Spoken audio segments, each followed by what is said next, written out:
Welcome, welcome, fellow children of the light. I would like to share a little bit of knowledge, a little bit of gnosis that is, in my opinion, of pearl quality that was divulged to me recently. Basically, I'd estimate the past probably 5 months I have been seeking one thing in particular, and that is, who am I? Who am I? I think, therefore I am. I think, yes, I'm always asking questions, but then that question made me ask another question. I do think, and I am always asking in my head questions, but then I always get an answer. So who's the voice asking the questions, and who's the voice who's given me the answers? And for months I've been grappling back and forth with mind, body, soul, mind, body, spirit. And I've noticed when you go and you do searches, that's what you find: mind, body, soul, or spirit, mind, body, in threes, or soul, mind, and body. And what I now believe is it's not three, it's actually all four. It's mind, body, soul, and spirit. But as I said, just here recently in the past, probably this past Christos, Bible verses are being my head's being flooded with Bible verses. And when I go and I look them up, I'm seeing a different meaning. So that's why this picture is up here and it says God's Word, living and active, because honestly, recently, these scriptures are, when I read them, they're not saying what I was taught that they say, or I guess I was blinded. That's what it is. I was blinded by a false light to what it meant, and recently things have been living and active for sure, popping off the pages.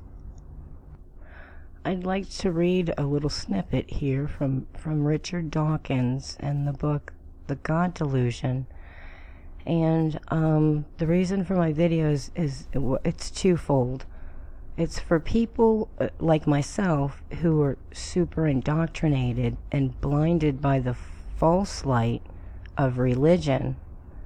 And it's also for the atheist who has never had dealings with any, in any religious capacity, which then an atheist is left with, this is it.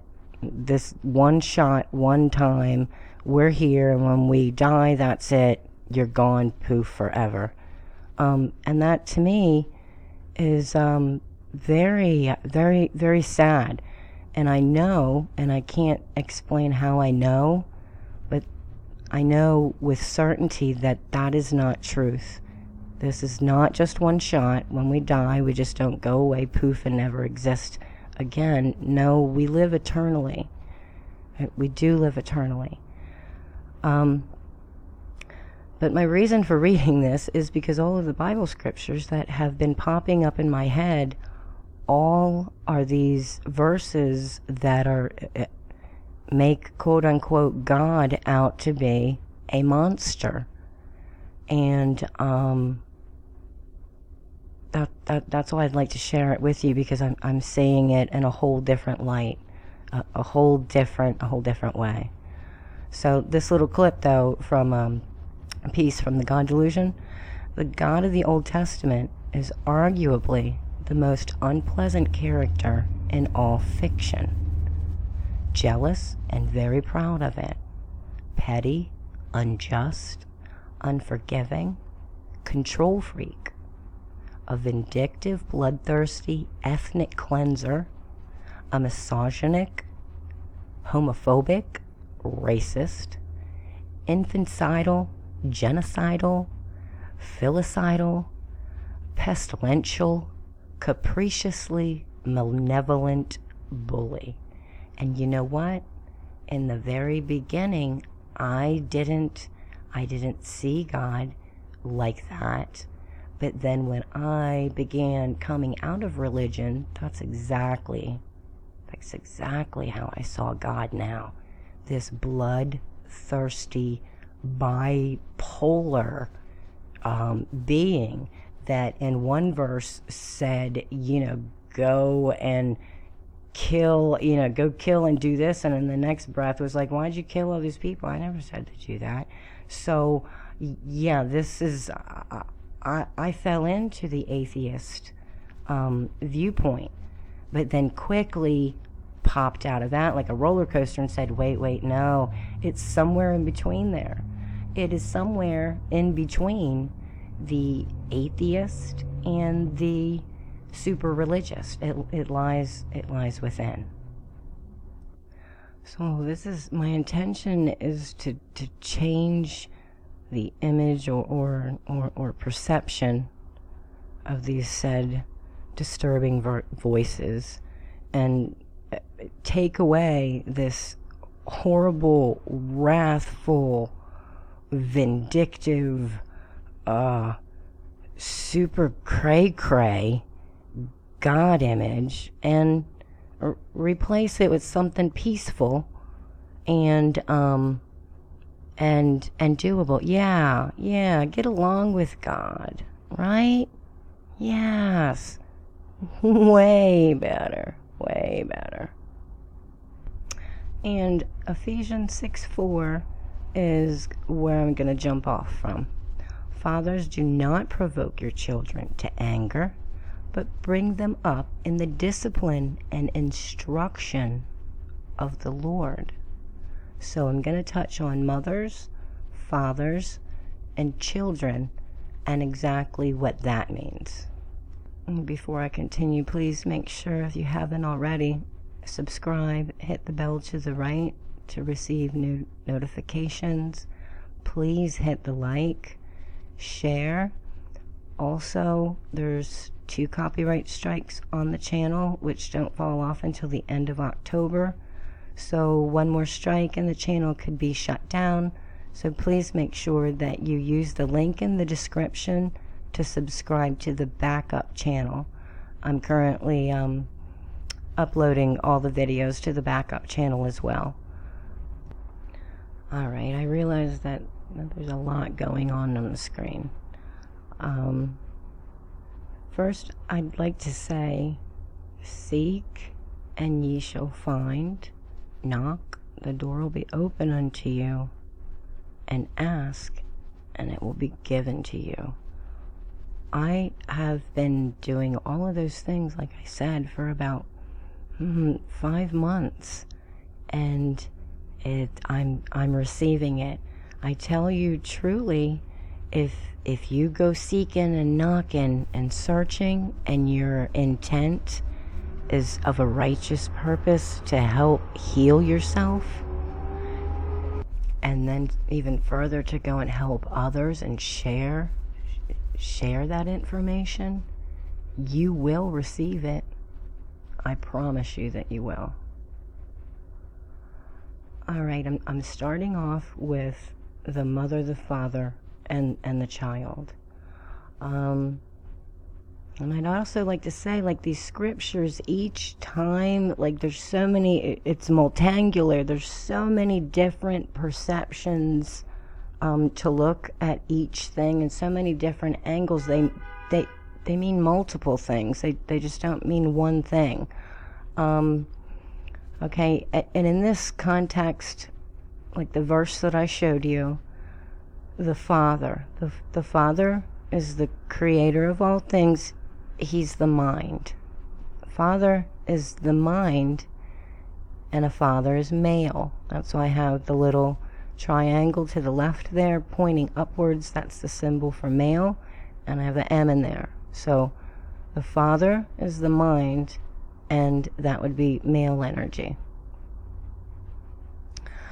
The mother is matter, and matter is your body or your flesh, or things that you can taste, touch, feel, smell. So father is your mind, mother is matter or body or flesh. Now the children come from combining the two, the father and the mother, to get children. Or you could say that children are fruits. Fruits or children equal your thoughts and deeds or actions. So by combining the mind and the body or flesh, you produce children or fruits. And those come in the way of your thoughts and your deeds and your actions. Now we see, like I said, that the father we know, male. Mother, we know, female. Children, now the children are both male and female, right? They can be either or. So then it takes us to the children, okay? Mind, male, matter, female, they get together and they have children. The female children are your thoughts, which are actually mental and come from the mind. The male children that are produced are actually your actions and your deeds, and they're produced physically. So that's why I have the infinity symbol in the middle of your screen there, because I was kind of like mind blown when I was like, wait, mind is male, body female, but when they get together and they reproduce, the script gets flipped, and now the female children are actually the mental and the male children are the physical. So that's when we read these verses in the Bible and it talks about your male children, your female children. This is what they're talking about. And when they say mothers and fathers, bring up your children, they're talking about your body and your mind combining with the correct spirit, which produces good fruit. Good fruits. I shared a portion of this in the last video, I believe, but it all goes together, and I'm going to be doing it in pieces. Thy rod and thy staff, they comfort me. And as you see on your left, a rod is like a stick, a piece of wood used to assist. I mean, it can be used to discipline, to beat off prey. It can also, it's used for protection. I don't want to spin off. The rod and the staff both are used for protection. But in order to get the staff, you must first use the rod.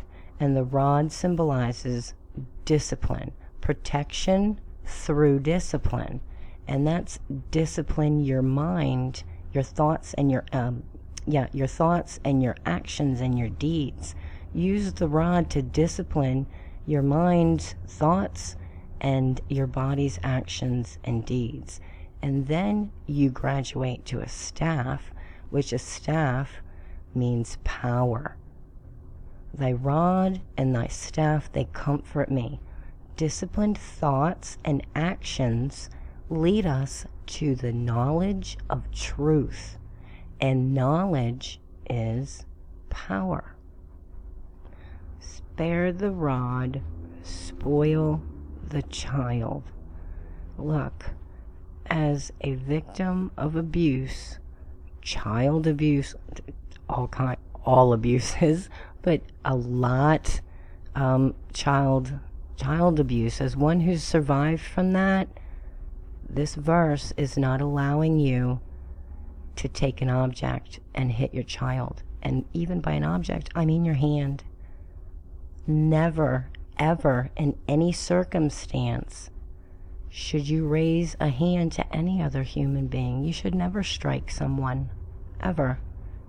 You're supposed to use your mind and your willpower to, if it can't get worked out, to walk away. No one should ever hit anyone. No one should ever kill anyone. No one should ever strike anyone. And that's what the discipline of the mind means. Discipline your mind, and you won't be running around hitting people. That's the false light, like I said, that I had succumbed to, because I was inundated with that light. I thought that light was the true light. That's not the true light. It's going to segue into the next video, where I get into, as I said before, the soul and the spirit. They're not the same thing.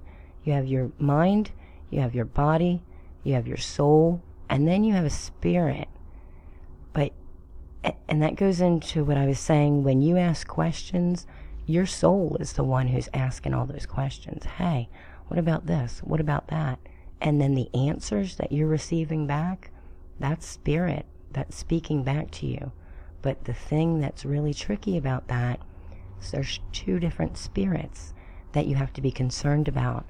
One is the holy, the good, the actual light, the good light. Then there's the false light, and it has truth all in it, but it's false, and you'll get sucked into it. So I'm going to get into that in the next one. But this is like a setup here for it. One who spares the rod, the protection of discipline over their thoughts and their actions, hates what they produce, hates the things that they do, hates themselves. But one who loves himself is careful to discipline their thoughts, which leads to the actions and deeds. Thoughts are very, very hard to discipline. Your deeds are much easier. You can start off by stopping the physical action of it, okay?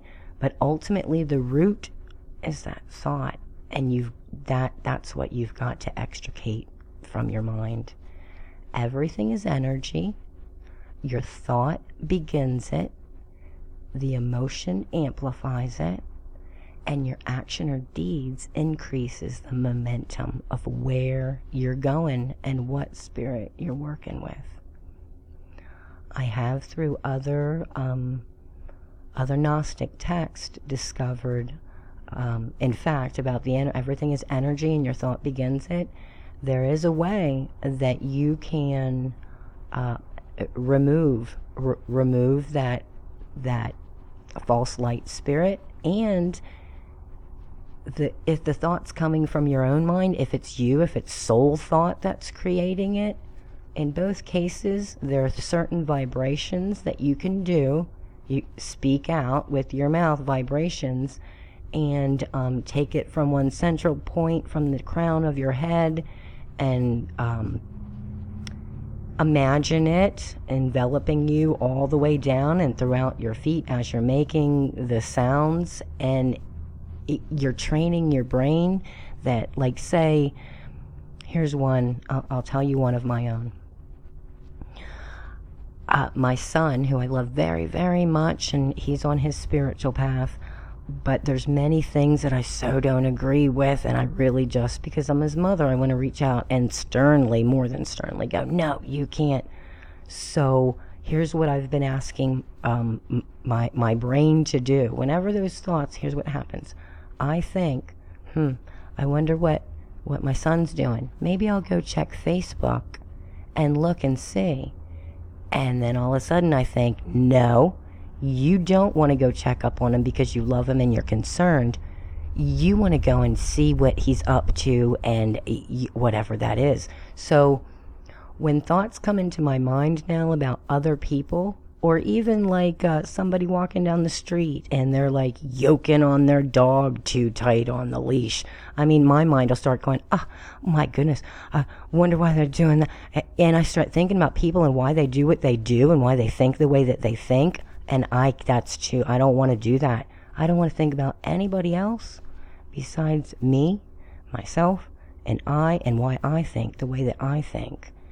Like, I don't want those thoughts in my head, and I'm aware that those are my own thoughts.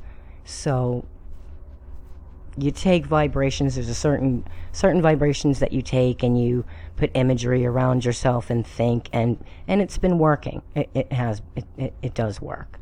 I kind of went off there a little bit, but I wanted to share that because everything is energy, and that's magic. You can definitely do some major mind magic, but one who spares the rod, like, discipline your thoughts and your actions. And if the thoughts come in and you think, like I just said, if I were to have gone to Facebook and then saw the things and exactly happened what I thought, see, I knew it. He's saying this and that, and that's wrong, and I need to go correct him. If I would have followed through with then leaving a message, or, and verbally, that would have been an action or a deed, well, then really bad. Really bad. That's not disciplined. So, everything in steps, and basically leaves me off where I started. Basically, don't tempt the Lord your God. Don't let your mind provoke your children, those thoughts and those actions. Stop it. That's it for this video. Like I said, the next one I'm gonna get into the meat and potatoes, the soul and the spirit, and the rest of the things that have been divulged, released, imparted unto me. I'm very, very grateful. I would like to ask if anyone's able, please help support the channel. You can go to Patreon and just contribute $1 every month, and it would be so greatly helpful. Or you can go to PayPal and make a one-time donation. It is the time of the year that all of my subscriptions to my screencaster and other things are running out, so they have to be renewed. And I really don't want to start putting up videos and having, Screencast-O-Matic across the bottom of it in big, large letters. So if you are able, please try to help out. Links are in the description box below. Remember to love yourself and one another unconditionally. Point all of your intention and your energy inward and not outward. You have the power within you to do whatever you wish. Grasp onto it. I love you guys. No one's gonna take me alive. The time has come to make things right. You and I must fight for our rights. You and I must fight to survive. No one's gonna take me alive. The time has come to make